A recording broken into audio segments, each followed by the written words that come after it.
Bonsoir à tous et à toutes et bienvenue pour ce 23e épisode du journal de bord. On est le lundi 8 mars et du coup j'ai pas fait de vidéo depuis maintenant mercredi, en tout cas pour ce qui concerne le journal de bord. Il y a eu quand même une vidéo ce samedi comme prévu sur mon bulletin de terminale et de première, mais j'ai pas fait de vidéo jeudi et vendredi parce que j'avais la flemme tout simplement. Je vais pas essayer de vous trouver des excuses. J'avais la flemme, mais en gros, qu'est-ce qu'il y a eu jeudi? Jeudi, il y avait eu ma colle d'histoire géo. J'ai eu 10, c'était sur les années de Gaulle. On se demandait si c'était un âge d'or économique. Donc oui, mais moi j'avais un peu raté mon plan. J'ai parlé de la crise enfin la crise de mai 68, alors qu'il fallait pas en parler parce que c'est pas vraiment économique. Bref, et ça il a pas trop aimé, donc j'ai fini avec 10. Donc j'étais un peu dégoûté. Mais bon, on se rattrapera sur la prochaine. Sinon, vendredi, rien d'important, donc je passe dessus. Alors, aujourd'hui, on a commencé par de la culture G, donc de la CSH. C'était plutôt cool, on a parlé des arts libéraux et des arts mécaniques. En gros, les arts libéraux, c'est ce dont vous avez besoin ce qui va nécessiter l'art de la rhétorique, qui va nécessiter les mathématiques. En gros, c'est les grands arts. Comme dirait Gainsbourg, il y a des arts majeurs et des arts mineurs, pour ceux qui auraient la ref. Et les arts mécaniques, c'est ce qui va toucher à l'artisanat. Et donc, on a vu qu'en gros, la peinture, elle est passée des arts mécaniques aux arts libéraux au travers de la Renaissance. Donc, ça c'était plutôt cool. J'ai bien aimé le cours de la CSH d'aujourd'hui.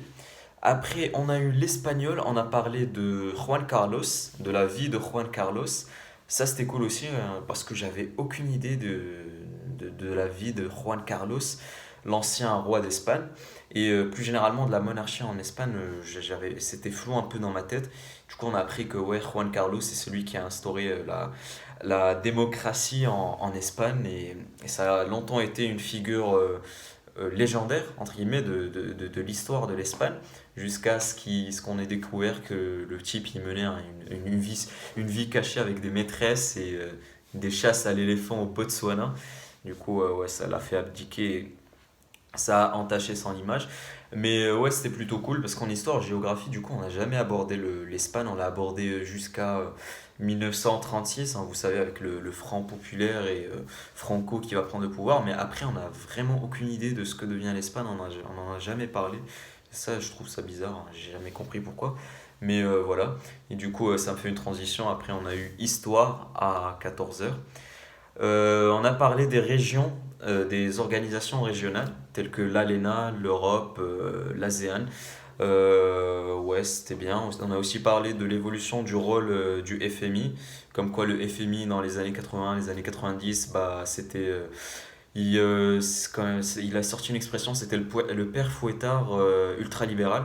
Donc en gros, si vous vouliez de l'argent, vous étiez un pays pauvre, vous vouliez de l'argent du FMI, vous aviez intérêt à suivre les conseils ultralibéraux qui vous passaient. Après, les gens, ils en ont eu marre, ils ont poussé des critiques vis-à-vis du FMI et de la Banque mondiale dans les années 90, ce qui a fait qu'après, bah, du coup, ils ont revu leur position, ils sont devenus plus gentils, hein, entre guillemets, hein, plus gentils. Voilà, vous avez compris l'idée. Et voilà, c'était à peu près tout ce qu'on a appris aujourd'hui. C'était quand même assez riche, j'ai bien aimé ce qu'on a appris aujourd'hui. Sinon, cette semaine, j'ai du coup colle CSH et colle de maths. On va commencer par la colle de maths demain. C'est un des programmes de maths les plus denses qu'on a eu depuis le début de l'année parce que du coup, on a série, intégrale et variable aléatoire.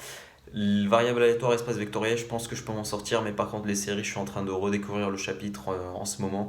Du coup, je vais essayer de sauver les pots cassés. J'aimerais bien avoir une bonne note à cette colle parce que je vous rappelle quand même que j'ai fini 45e sur la moyenne des colles au premier semestre. Donc, faut vraiment que je me rattrape. L'école en maths, bien sûr, pas sur le général, mais l'école en maths, il faut que je me rattrape quand même. Donc, ce soir, ouais, je vais continuer à travailler dessus et on verra bien. Et pour la CSA, je ne l'ai toujours pas commencé, mais je la commencerai demain soir. Mon sujet, c'est visible et lisible. Donc, si vous avez des idées, hein, vous pouvez vous donner vos idées en commentaire et je verrai ce que je pourrais en faire. Bon, il n'y aura pas de commentaires, on va pas se mentir, mais voilà, j'aime bien parler comme si j'avais une communauté de, je sais pas, 1000 abonnés. Mais voilà, c'est à peu près tout ce que j'avais à vous dire. Sinon, je vous souhaite une bonne soirée, travaillez bien et à demain.